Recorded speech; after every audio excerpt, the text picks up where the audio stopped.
Hey there, it's time for another lesson. And the lesson in this video is to be a late follower. What do I mean? React is a tool that's constantly evolving.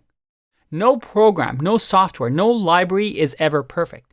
So the community is constantly improving it. Right now, React's version is 16.8. But by the time you watch this video, most likely it's going to be higher and higher, because it's constantly improving. You have things like React hooks that were recently added. We're going to have suspense, concurrency mode in React. There's things like React Fire, React Fiber. A lot of planned updates that are coming. And sometimes it can be overwhelming to keep up with everything. And this is my advice to you.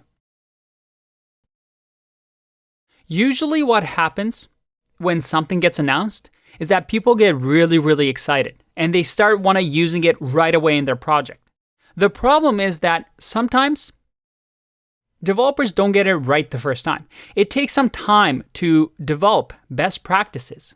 Sometimes maybe the API isn't good enough, so they decide to change some things.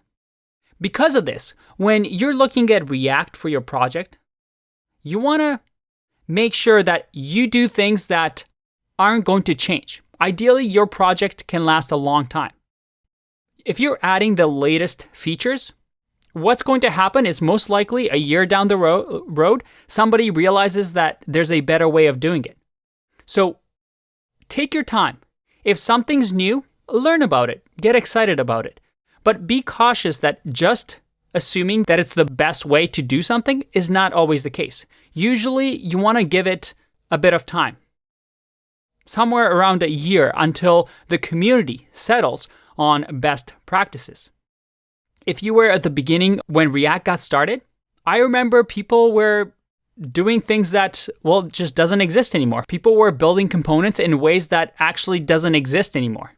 So all those people had to update their code base because of these changes that were coming. I remember working at a company in Silicon Valley, and we implemented the latest version of React Router. And unfortunately, it was not well documented because it was so new. So we had to spend a really long time waiting for the API to settle before we had a working product because we chose to do something that, was at the very cutting edge. So be a late follower. You don't want to be the first one to try out something. Sometimes it's good to be behind the early adopters.